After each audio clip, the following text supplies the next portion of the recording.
Bonjour à tous. Alors dans cette deuxième vidéo sur la continuité, on va voir les différentes propriétés de la continuité. Dans la première vidéo, je vous rappelle qu'on a vu qu'est-ce que c'était que la notion de continuité avec le côté graphique où on ne lève pas le crayon et surtout le côté avec les limites où il fallait vérifier pour qu'une fonction soit continue que la limite quand x tend vers la valeur pour laquelle on cherche si c'est continu, par exemple 2, il fallait que la limite à gauche soit égale à la limite à droite et soit égale à l'image. Il fallait que ces trois choses-là soient égales. Et là, on avait une fonction continue, comme on avait dans cet exemple-là. Dans ce grand 2, on va voir les propriétés. Donc, c'est des propriétés assez classiques. Euh, la première qui est importante, c'est si une fonction est dérivable sur un intervalle, alors elle est forcément continue sur cet intervalle. Ces théorèmes vont être admis, mais on va dire que si vous avez un énoncé, on vous dit qu'une fonction est dérivable, elle est forcément continue. Si votre fonction elle est continue, alors elle est forcément définie. Donc dérivable implique continu et continu implique défini. Pourquoi ce deuxième point? Il est assez simple à prouver, ça vient de la définition. Et ce qu'on nous dit, quand une fonction est continue, pour la définition de fonction continue, il fallait qu'elle soit définie. Donc forcément, si elle est continue, elle est déjà définie au préalable. Donc ce deuxième point, il est assez simple. Pour la suite, voilà quelques remarques. Alors, les contraposés de ces propriétés sont très utiles. Alors, c'est quoi une contraposée? Je vous rappelle, c'est quand on prend la réciproque et qu'on en fait une négation. Donc la contraposée de la première, on change l'ordre et on fait en négatif. Donc si une fonction n'est pas continue, alors elle n'est pas dérivable. Puisque toute fonction dérivable est continue, si elle n'est pas continue, elle ne peut pas être dérivable. Et si elle n'est pas définie, elle ne peut pas être continue. Donc ici, les contraposés de ces propriétés sont très utiles, notamment pour montrer qu'une fonction n'est pas dérivable ou n'est pas continue ici. Hop, n'est pas.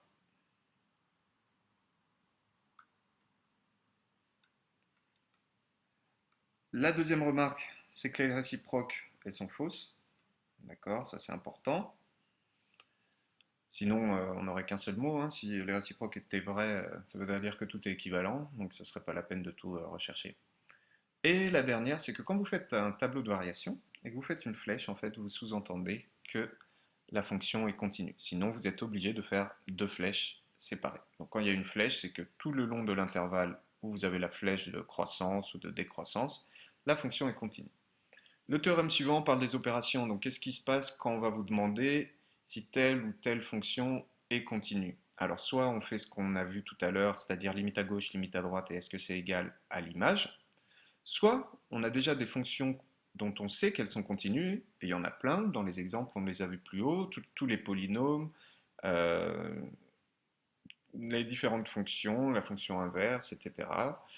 Eh bien, si avec ces fonctions-là, vous mettez une valeur absolue autour, si vous la multipliez par un coefficient, si vous ajoutez deux fonctions continues, si vous multipliez deux fonctions continues, et enfin si vous faites un quotient de deux fonctions continues, alors ce sera toujours continu. Attention, pour le quotient, il faut faire attention que la fonction qui est au dénominateur ne s'annule pas sur l'intervalle où vous cherchez à savoir si c'est continu. Donc, la troisième définition qui va être importante pour utiliser le théorème 4, c'est qu'est-ce que c'est que l'ensemble image. Donc, on connaît l'image d'un nombre par une fonction, f de 4, c'est l'image de 4. Mais maintenant, on aimerait avoir l'image d'un intervalle tout entier. Et bien, pour avoir l'image d'un intervalle tout entier, il faut prendre l'image de tous les nombres qui sont dans cet intervalle. C'est ce que nous explique cette définition. L'ensemble d'images de i, de l'intervalle, par la fonction f, et l'ensemble de tous les f de x, avec x qui appartient à i. L'ensemble de toutes les images. Et ça se note f de i. En notation mathématique, f de i, c'est tous les f de x avec les x. Ça veut dire tel que x appartient à i. Donc ça, c'est utile pour ici parce que, vous voyez ici, j'ai cette notation f de i, donc il fallait bien que je la définisse avant. Donc on a une fonction continue sur un intervalle i, f, on la nomme, et j'ai une fonction continue sur f de i. Alors la fonction g rond f est continue sur i. Effectivement, quand vous faites g rond f, vous appliquez f à tous les x qui sont dans i, puis vous appliquez ensuite g à tous les f de x que vous venez de trouver. Donc, tous ces f de x seront ici, dans cet intervalle-là. Donc, ça veut dire que la composée de deux fonctions est également continue. Non seulement on a vu toutes les opérations, mais également la composée de deux fonctions est continue. Donc voilà une fonction. Ça, c'est une fonction polynôme, on sait que c'est continu. On sait que la fonction cosinus est continue. Donc h de x est la composée de ces deux fonctions. H de x est donc continue. Donc comment on va rédiger ça? Eh bien, on commence par écrire, on peut poser les fonctions, puisque soit, faisons comme dans l'exemple, c'est d'abord f. Donc f de x égale, vous pouvez mettre pause à chaque fois pendant cette vidéo pour chercher par vous-même. C'est 2x au carré plus 5 ici. Et g de x, c'est juste la fonction cos de x.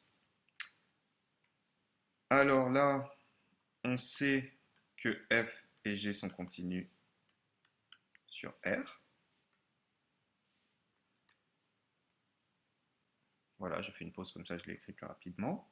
F et G sont continus sur R, donc G rond F est également continu sur R.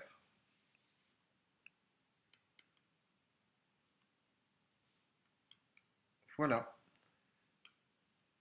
Et on en a fini avec cette leçon. Alors, des petits exemples de comment on justifierait que des fonctions sont continues. Donc là, j'ai pris des exemples d'exercices qu'on avait déjà fait. Donc voilà ici par exemple cette fonction qui est assez complexe. Alors, est-ce que cette fonction elle est continue par exemple sur cet intervalle-là? Parce qu'il faut que ce soit sur un intervalle, donc sur moins l'infini 0.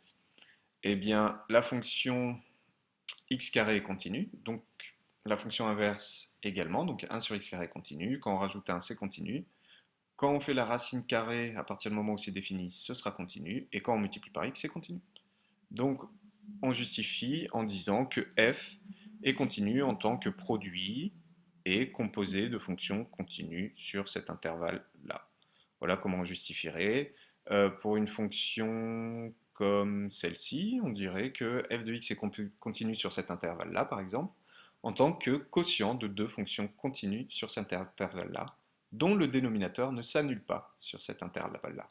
Je vous rappelle que pour un quotient, il faut prendre un intervalle pour lequel le dénominateur ne s'annule pas. Donc voilà comment on peut aussi justifier qu'une fonction est continue à partir du moment où c'est déjà des opérations de fonctions que vous savez déjà être continues. L'autre façon, je vous rappelle, c'était limite à gauche égale limite à droite égale f de a, l'image de a. Voilà, merci pour votre attention et on se retrouve plus tard pour la troisième vidéo sur la continuité.